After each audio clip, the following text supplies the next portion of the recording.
Hey there, how's everything going?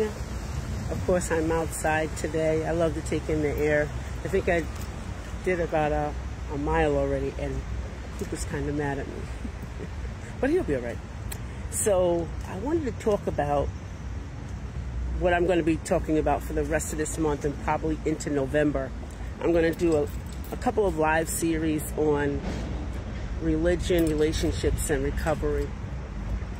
You know that I'm all about recovery and trauma, taking care of that trauma and moving forward out of that trauma.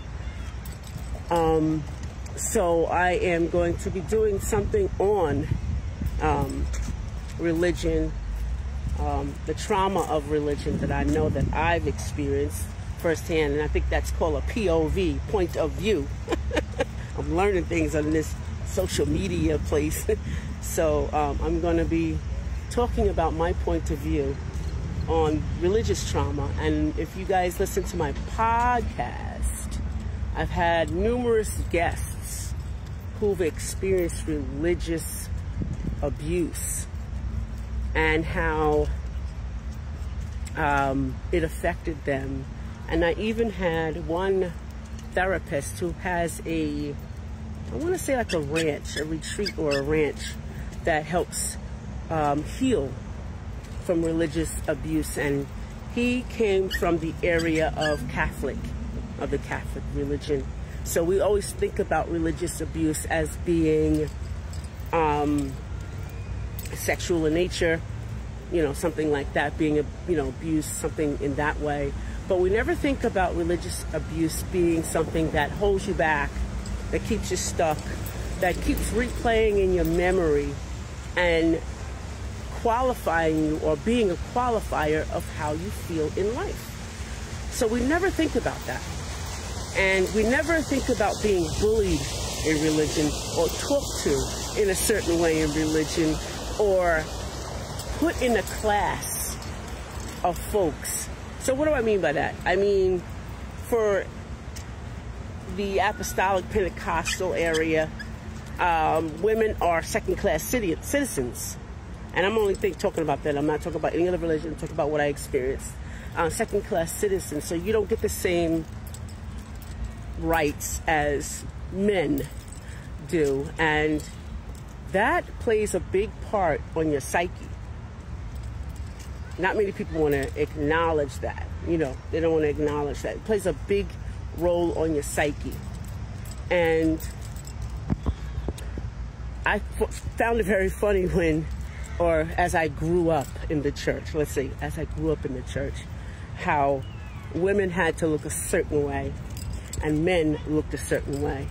And if women, dressed a certain way, it would mean that they were provocative or they were showing off their wares. But men, they dressed up in their two pieces and their, shoes that match their suit and their glossy hair, shiny face, and ring and watch. It was fine. They weren't doing no such things. But that weighed on me, and it has weighed on a lot of people. So, why am I saying this? Because I'm going to have a series on religious trauma coming, I think it's every Wednesday after this week. So I'm going to have that, and it's going to be live with a POV and Q&As. And then I'm going to have excerpts of my podcast that I had these beautiful guests on with their books and their experience, so you can see firsthand again what they experienced. So I'm looking forward to that. And then we're going to talk about in November, in the middle of November, we're going to talk about relationships. And I'm all about those relationships. So we're going to talk about relationships. I was just talking to one of my friends, and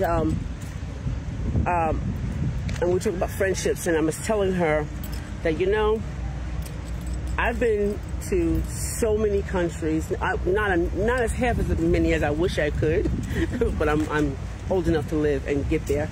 But American people don't know how to really truly be friends without conflict or without ignoring people or without, they don't know how to really truly be friends.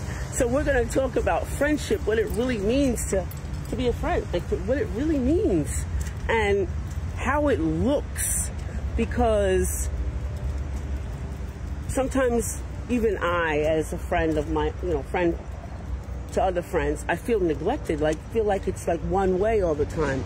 But when I moved to China, those individuals and friends from other countries showed me that true friendship perceives lines. So there's no lines that have to be drawn. There's, one of my Chinese friends said to me, she gave me something, and I said, thank you. She goes, why would you say thank you to me? I'm your friend.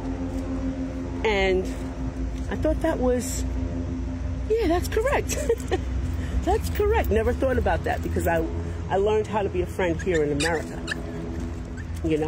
And Americans,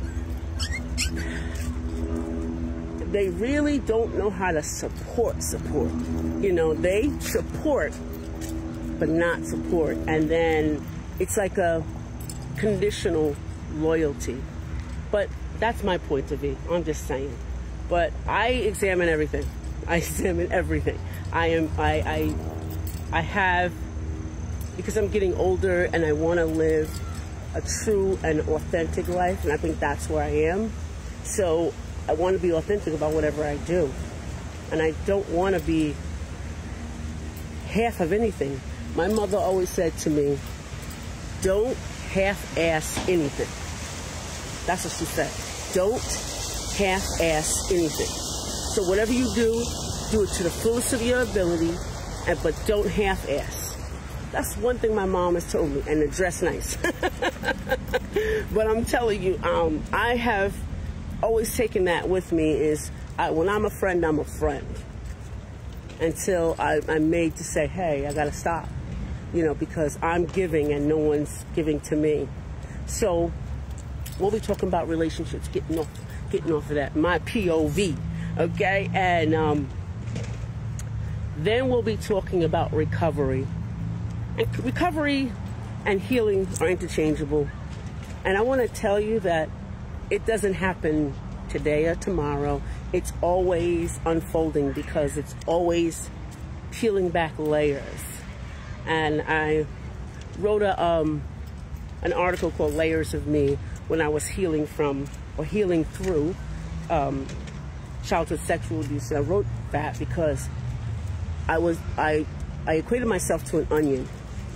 And an onion has so many layers, and until you get down to the sweetest part of it, which is the little small, tiny piece, and it's real sweet. It doesn't have that pungent odor to it.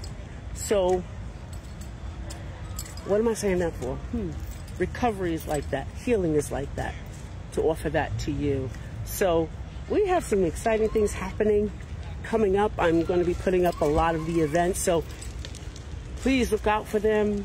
Please join them when you can. And I'd love to hear your insight. And I'm looking forward for a stellar year this year. So I hope you all are doing so fantastic. To Lynn and Michael and, let me see, Patricia and Smiley. Hey! Thank you for watching. Bye now.